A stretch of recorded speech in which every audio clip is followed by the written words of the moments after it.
Welcome to PPR Podcast number 117. My name is Paul. To my right, the undisputed star of the show, former NFL first-round draft choice, Mr. Burt Grossman, who also is the president of the San Diego Strike Force. Burt, would you like to introduce the young man on the hot seat today? Thank you so much. Mount Miguel's Jeremiah Castillo, leading CIF receiver last year as a junior and not letting up this year the first two games I've noticed. Welcome, young man.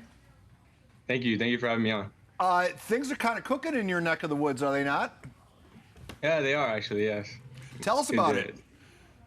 Well, with the new, got a new coach, Coach V, and, a whole new coaching staff, really. So just really a blessing to have so much more, emphasis on the coaching side and all the, kids side, too, as well, because we got way more kids than we had last year. Yeah, speak to that, because it's like double, I think. Yeah, I talked to Troy Starr, and he always said, the kids they try hard. They want to do this. We just don't have the numbers. And boom, like rabbits overnight, you just double the size of the team. Yeah, so when we heard Coach V had gotten the job, a lot of kids were excited because they know how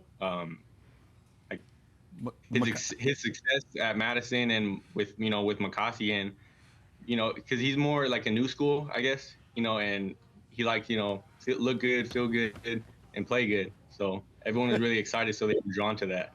So, yeah, I don't think people.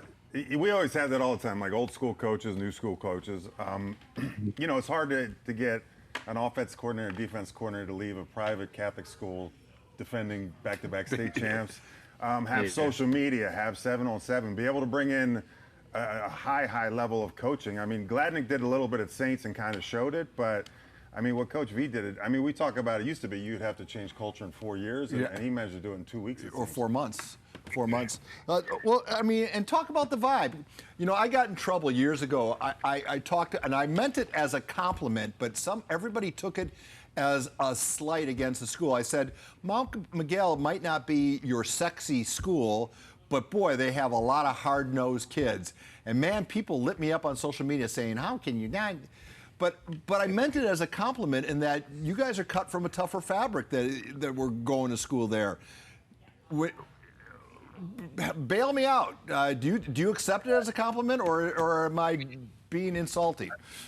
A lot of people took that the wrong way because, I know what you meant, but, you take that clip out of the whole thing and then it just takes you out of context and everything. So, but I'll bail you out on that one. That's not you. Well, I appreciate that because I have nothing but respect for the school, and I somehow that got lost in what was a pretty long soundbite on my part. And all I ever said, "Oh, hey, don't call us. Why aren't we sexy?" Well, I think it is, and we don't. And a lot of schools we don't cover. People don't know you led the section in receiving last year. I think you led the state in touchdowns. They don't know you have a scholarship offer to Columbia, Ivy League. People don't know all the good things because it really has been kind of hidden. I think we have a lot of schools like that. Well, you get overshadowed by schools that are putting championship jewelry in the showcase and putting rings on their finger, and sometimes you get left out of the conversation. So, I guess that's where I was going with it, but it got blown out of context. Yeah, you're good. No, you ain't got to worry about that. Can we talk about give us a day. What's a day like at Mount Miguel? For just as an athlete or just as a regular student? Both.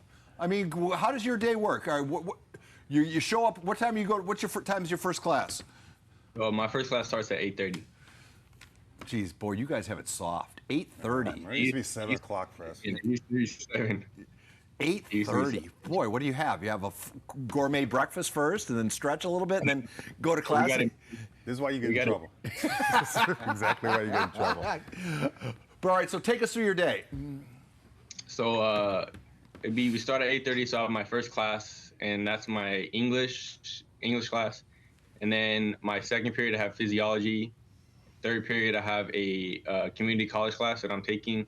And then a fourth period is my TA, and then fifth period is my stats class.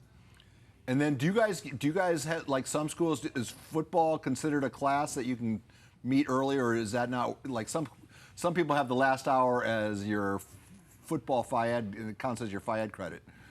Does that Yeah. work? So our 7th period, we have it as labeled as weight room, but usually sometimes like if we don't do weights and we're doing like, watching film or going over some stuff that we need to do for like the game that week.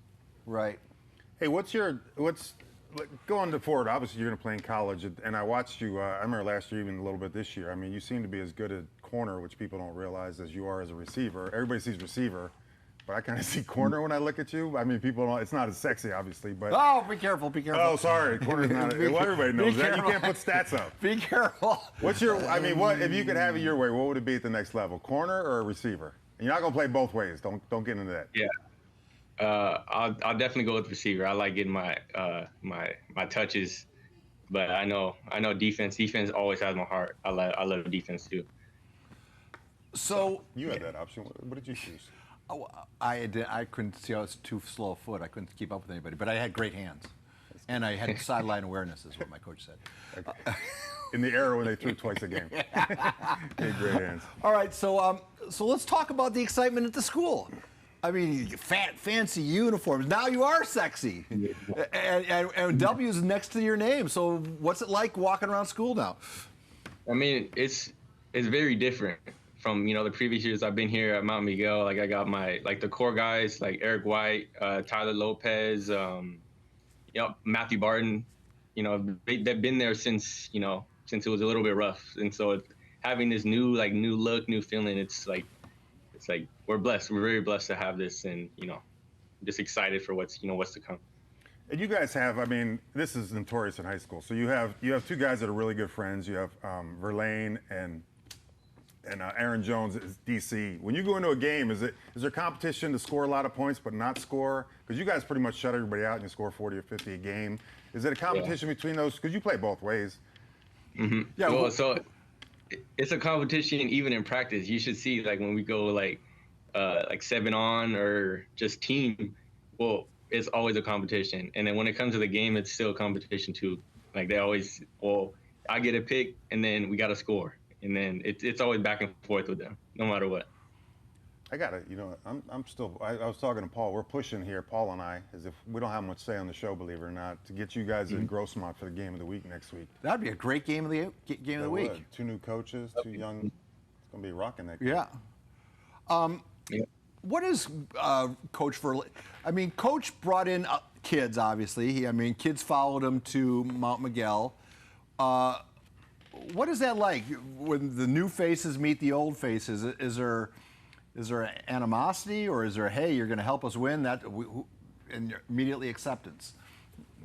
Well, I mean, I was not complaining when I saw these new kids out here. 'Cause last year we probably had one of the smallest teams in San Diego, and seeing all these new kids and the buy-in from all those new kids, I won't complain about that.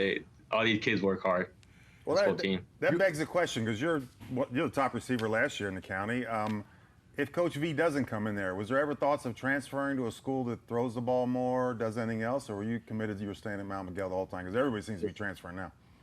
Yeah, I've seen a lot of transfers in the offseason, but I was planning on staying here for sure.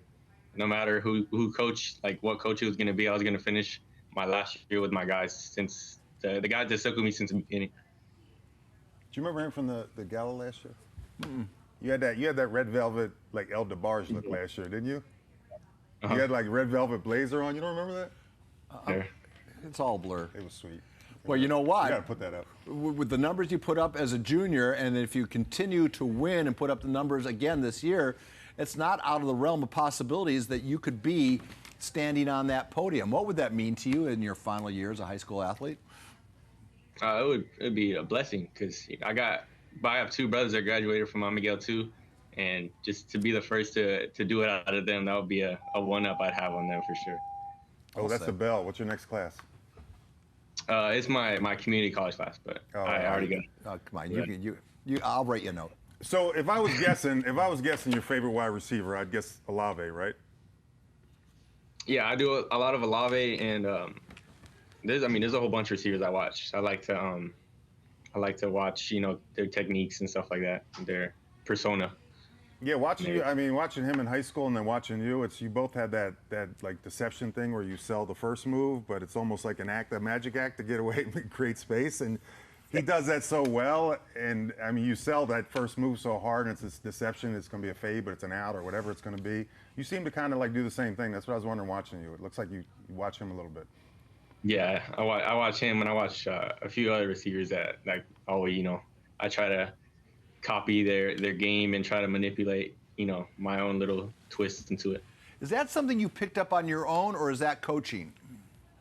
That's just coaching. I believe coaching and like putting your own like style into it is kind of what makes like a player, who they are.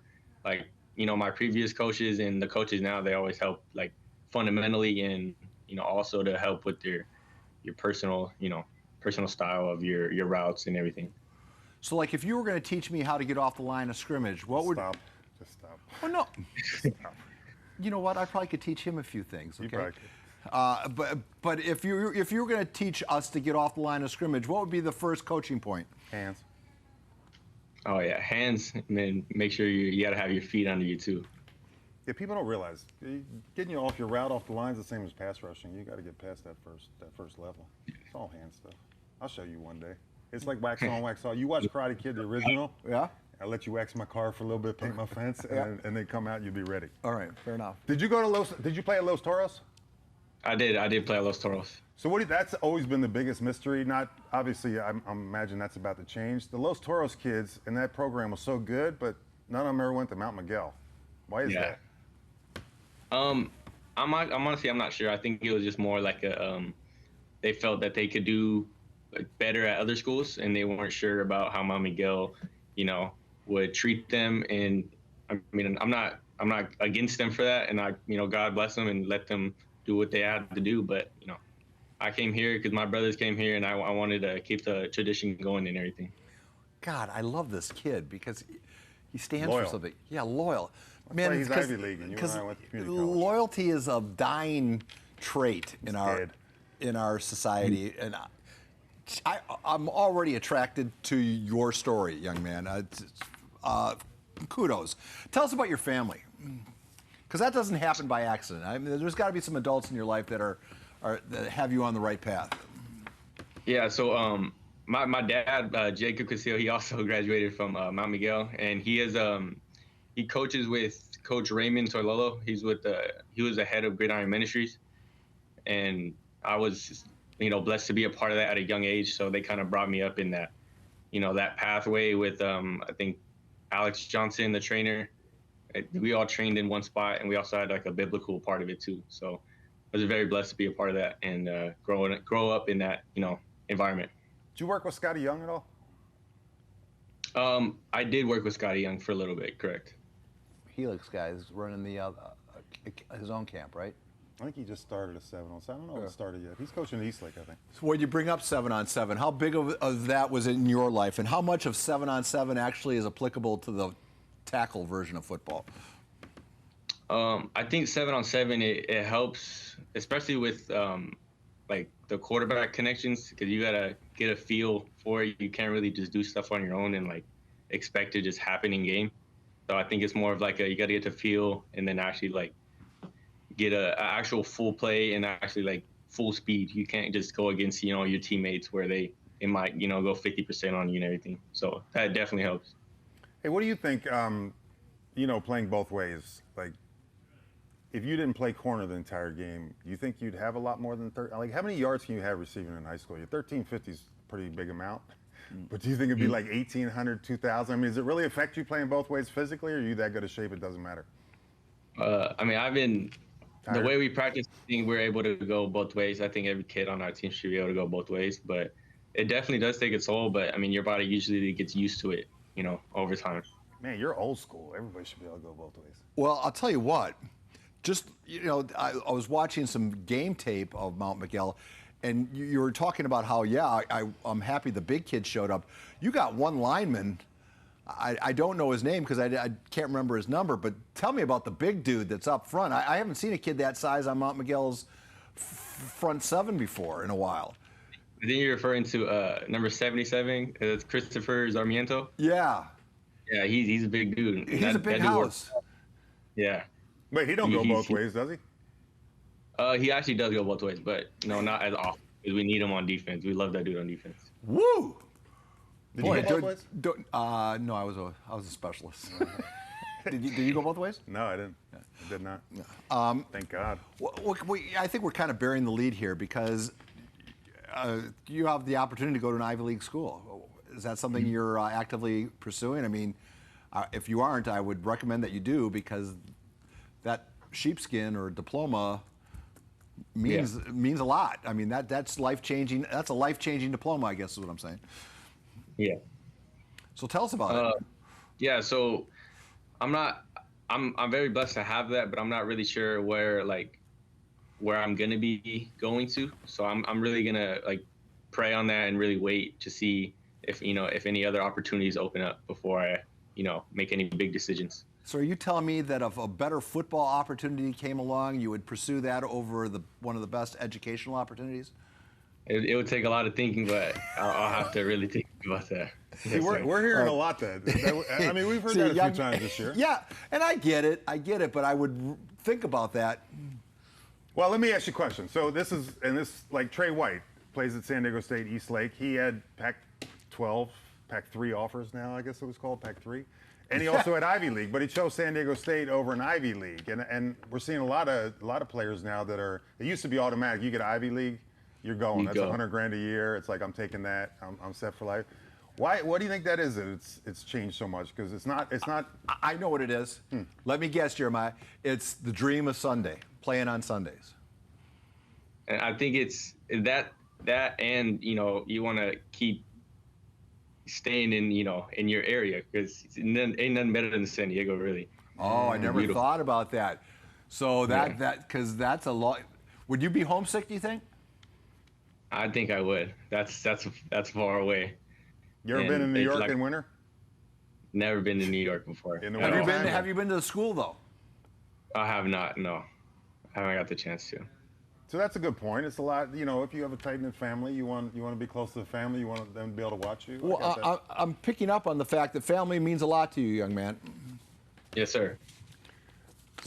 So I mean, just to that point again. So we had David Clifford. He has 10, 15 offers. He chose to take a preferred walk-on at BYU other than to take the offers. I mean, those are things that, and not taking Ivy League. I mean, those are kind of things that have changed. We just don't see that anymore. Well, yeah. I mean, the BYU thing is faith-based. Is faith-based. You seem like a faith-based young man. Yes, sir. Yes, I am. So tell us. Well, tell us about it. All right, let me ask you a question there then. Would you, if you had your choice, San Diego State or USD? That's a rough one, but I'd probably go San Diego State. To be honest. So San Diego State's what you're liking now. All right. So, best piece of advice you've received over the course of your career? I've received a lot of advice from various coaches, various trainers, but I think the best advice was to work really behind closed doors and not really worry about the media, because there's a lot of media outlets always giving their 2 cents on what they think is going to happen and what they believe. And it just comes down to the work you put in and how much effort you put into your craft. Mm-hmm. What do you think of that, Paul? I think that's sound advice. And for the youngsters you probably are unaware of it, but you don't realize that there's a certain group of athletes 4, 5 years younger than you that you are Chris Olave to them. I mean, the numbers you're putting up, the way you carry yourself on the football field. Are you comfortable at the age? How old are you? 17, 18? I'm 17. At 17, whether you like it or not, you are a role model, and that's a lot to put. I mean, if you had seen Burt at age 17, he was not a role model. Wait, when are you going to be 18? I will be 18 in December. So you could actually be a junior right now if you wanted to be. Yeah. Wow. Boy. See that? We're losers. I know. Well, hey, listen, we have nothing but respect for you, kid. But talk to the youngsters below you.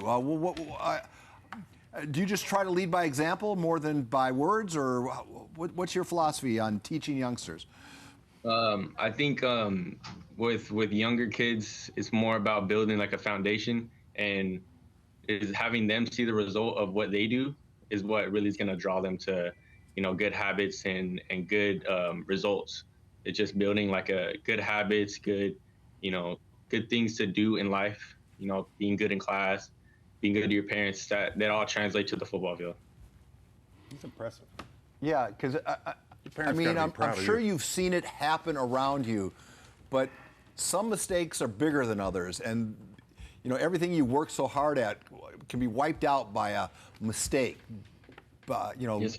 And like saying Mount Miguel's not a sexy program, like that kind of mistake. No, I was referring to maybe behind the wheel, driving when you shouldn't be driving, or Lord knows there's enough examples of athletes who stepped. Sometimes it wasn't even their fault; they were just in the wrong place at the wrong time. Is that something you're conscious of? Like, say on social media. Oh yeah, you gotta. I feel like everyone, not even if you're an athlete, you gotta be careful with what you post, what you say, because that just depicts on who you are really as a person. Yeah, you don't really. I checked your social. You strictly keep it football. You don't post anything else. You don't do anything else, which is that intentional? I wish a lot of people would do that. It's very intentional. I'm trying to, I try to keep it strictly about who I am really on the football field for my socials and everything. Yeah, because you see a lot of kids that you see everything on there. Well, let's tell people where they can find you on social media.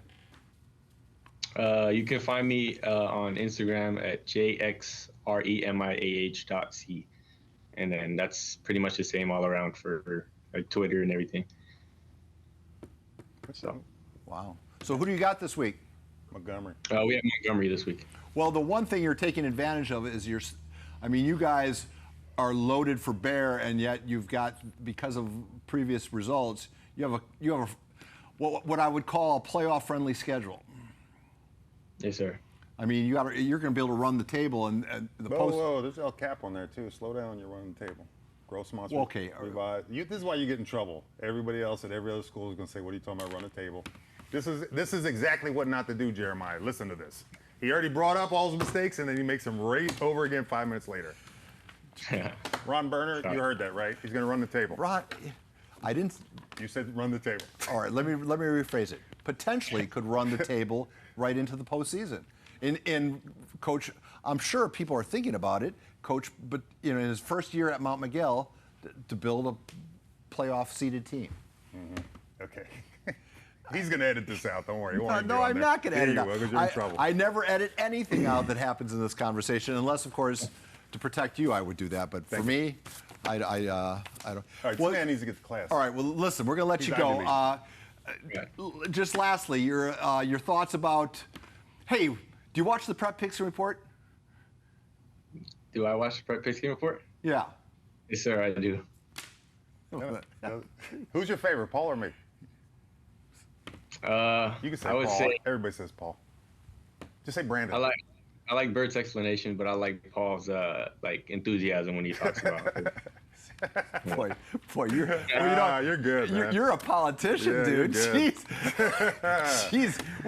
Tell us when your mayoral campaign starts. Yeah, wow. Vote for Jeremiah. All right, young man. Thank you for spending 20 minutes with us. We will post this at some point later today. We start clipping it out. You know how it works. By midweek, there'll be about clips on Instagram and Twitter and everything. But just know that we're rooting for you. We're happy for the school. I think it's getting to be very sexy to be a Matador, and that's all. We'll leave it there, okay? Oh, hold on. You got practice today, right? Yeah, we do. All right, tell Coach Catlin he still owes me $3. I don't want to say anything on air. That might not be on air, but he owes me $3. All right. PPR Podcast number 117 has concluded. Turn off your machines. Thank you, Jeremiah.